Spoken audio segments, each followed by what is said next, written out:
Okay, this is going to go down a little bit differently than the last couple role plays that we've done. First, I want to recap very quickly the 5 steps to Upserving for everybody, just so you know kind of the framework. It's maybe a little updated for some of you since the last time you were trained on it. So, then we'll just go. Then what we're going to do is we're going to go in. I just want to challenge you guys. Like, what do you want to be better at Upserving? So, what do you want to see upserved? And then I will role play that for you. I'll rehearse that for you the way that I would do it, following the 5 steps. So you know. So step number 1 is timing, right? Make sure you get the credit card first. Boom. Then you go right into Upserving once you've got that credit card, you've got that payment in hand. Curtis mentioned earlier he doesn't try to sell while someone's writing. That's a really good tip, by the way. I don't know if you guys noticed that or not, but that's a master level tip. It's very important.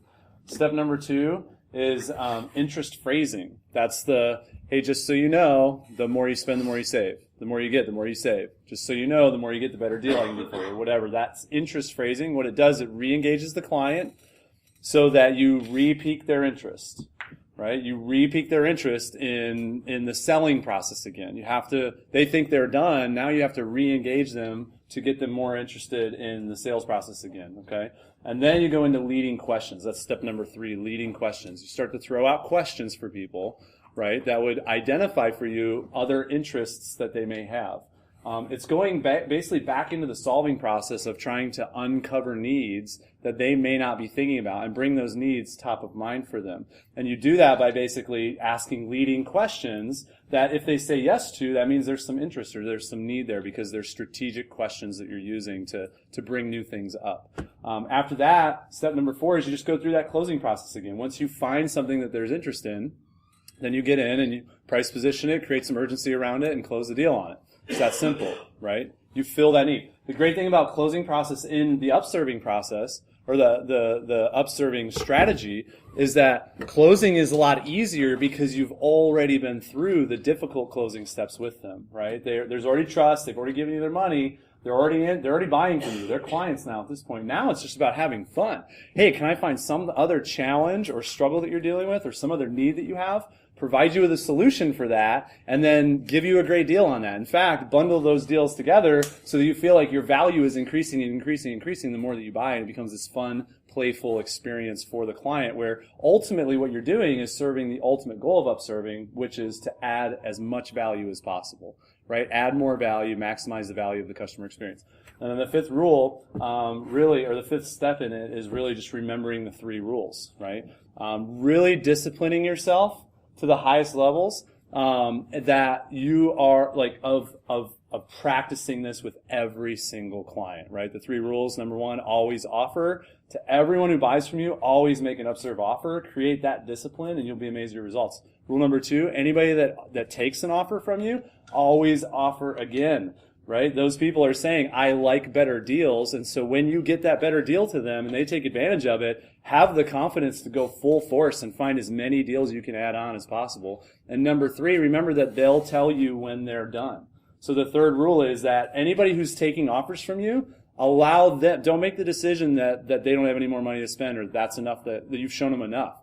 Always let them indicate that to you because they will.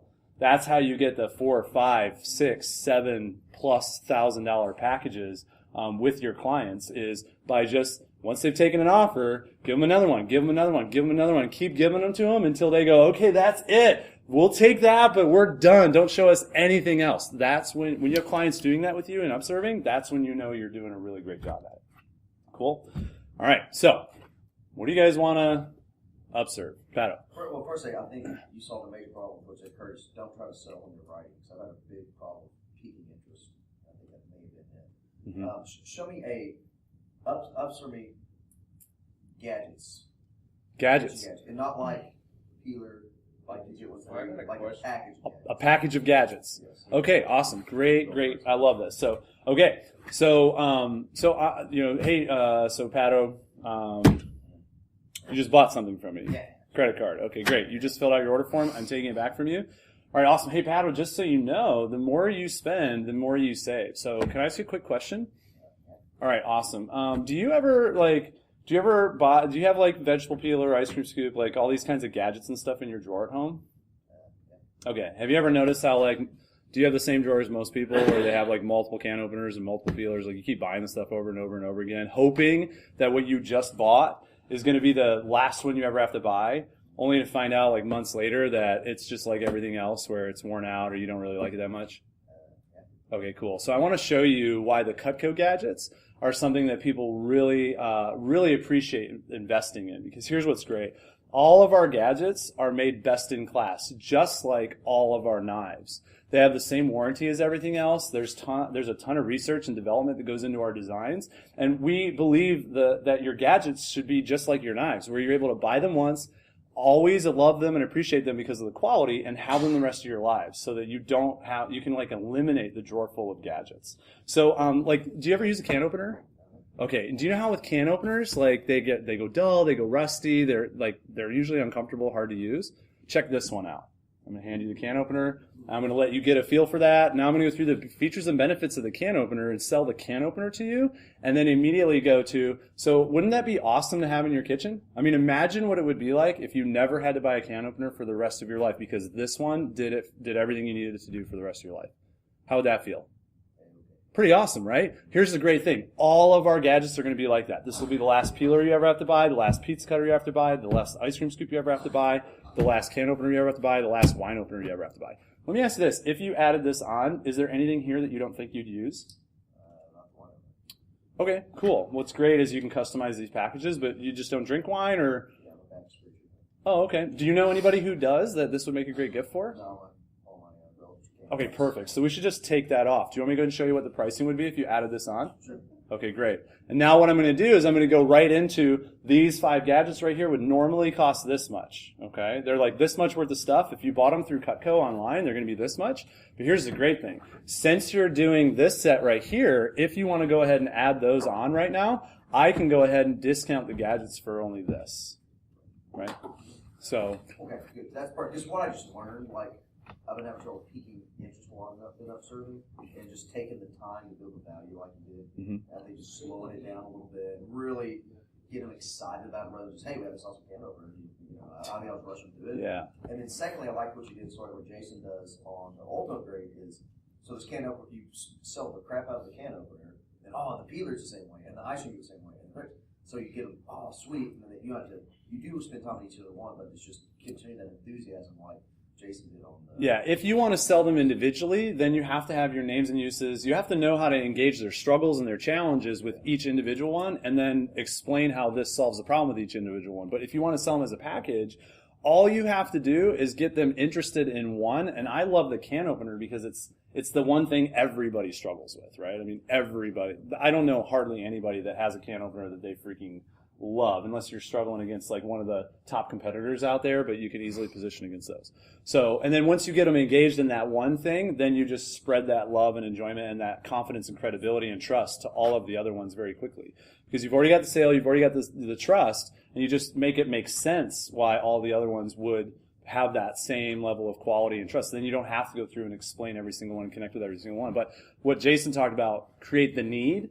The need comes from connecting with their challenge and their struggle that they deal with at home, why people generally dislike what they already have, and then showing how Cutco is the solution for that, and having it make sense why it's the solution for that because of the features and the benefits and the warranty and all of that, and then getting them to actually confirm in their own minds that it actually is a solution for them. What it would feel. Imagine what it would be like if you never had to buy this again.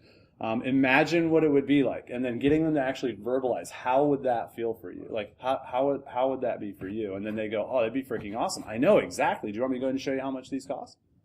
Boom. When you position, you do that. You're talking about positioning against like a can opener. When you talk about like a paper chef can opener.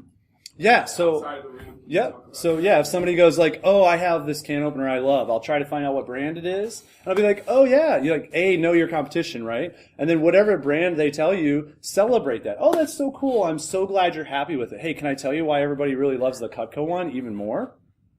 Boom. And then I just go right into the features and benefits of the Cutco, right? I might reference one little challenge or struggle my customers tell me they have even when they have that one thing. Like a lot of my customers really like it because it stays sharp, but it's kind of complicated. Those ones that cut around the side? That's one of those ones that cuts around the side, right? Yeah, and have you ever noticed sometimes it's really hard to get it on there?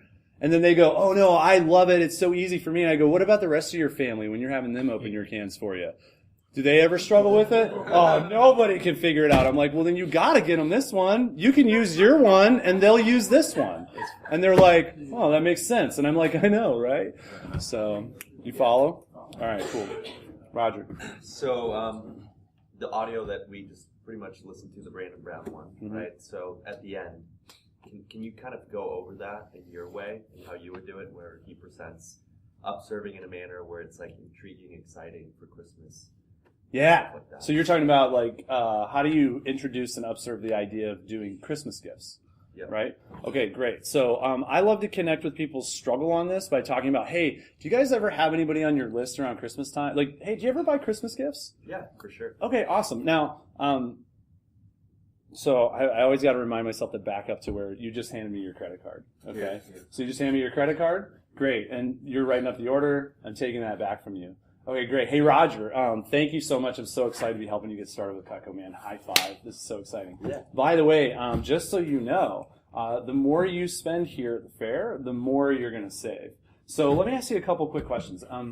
Do you ever do any Christmas shopping? Yeah, every Christmas. Every Christmas. Awesome, dude. My wife and I, we're like every other Christmas, and if we can get away with it, we'll do it like every 2 or 3 Christmases. So, I try to get ahead of the game sometimes, but it's hard. That's awesome, dude. That's great. So, well, do you ever have anybody on your list that's like really hard to buy for every year? Yeah, for sure. Okay, gotcha. Cool. Well, if I could help you find like a really cool gift idea that you know they'd use and love for the rest of their lives, is that something you might be interested in?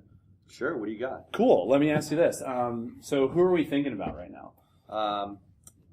Give me your top 3 to 5 people that are hard to buy for. Sure. So my little brother, my little sister, and my dad. Okay, great. Awesome. Do any of them do any like hunting, fishing, carry around a pocket knife, anything like that? My brother, yeah, pocket knives. Okay, awesome. Let me go ahead and show you our pocket knives really quick. Okay, boom. Demo the pocket knives. Get that on the brothers list, right? What does your dad like to do for fun? He loves to cook. He loves to cook? Okay, what about your sister? She likes to cook. Okay, so, by the way, we always say Cutco's great for people who like to cook because it's such good quality, it helps them like cooking more. They can get in and out of the kitchen a lot faster. But for people who love to cook, it's like an essential tool. They have to have it. So it's like the best for both worlds. Cool. So I think this would be, like, we should probably look at some kitchen knives for your uncle and your sister. So is there like a budget or anything? Like, let's just say, I mean, if you were to say that there's a budget for your uncle's gift or your sister's gift, how much would it be? Like, let's just say no more than... Well, for my dad, I mean, Your dad, I'm sorry. My uncle. Dang, I forgot about him, I guess. Oh, your uncle too? Oh, yeah. Okay, so we sorry. need to do your dad, your sister, and your uncle. Yeah. And your brother. Got it. Okay, yes. cool. All right, sweet. I'm glad I brought that up. Probably like no more than $300. Per person or overall? Per person. Okay, cool. So let me go ahead and show you really quick what fits in that range really quick here, okay? And I'm going to go right to the showstopper probably, or like a 4-piece special or something like that. And I'll just get you sold on the idea of doing packages like that. So looking at this set, I mean, is this something that you feel like they would use if you gave that to them? Yeah, that'd be awesome. Yeah, and here's the best part about it. Anytime you buy gifts with Cutco, we make it totally risk-free for you. So you can pick whatever color you want, whatever pieces you want. We can get you the best deal possible because you're shopping here. And the best part is, like, they have, I do 30 days for my clients. So it's not from when you buy them. It's not even from when you give the gifts. What we do for you is I honor our 30-day money-back guarantee for you from the day that they first use it. So you can give it with confidence, and if there's anything they don't like or they're not going to use or they don't like the color or whatever, I'm going to give you extra business cards. You just have them call me, and I'll swap it out for them and get them exactly what they need. So that way your gift giving is totally risk-free.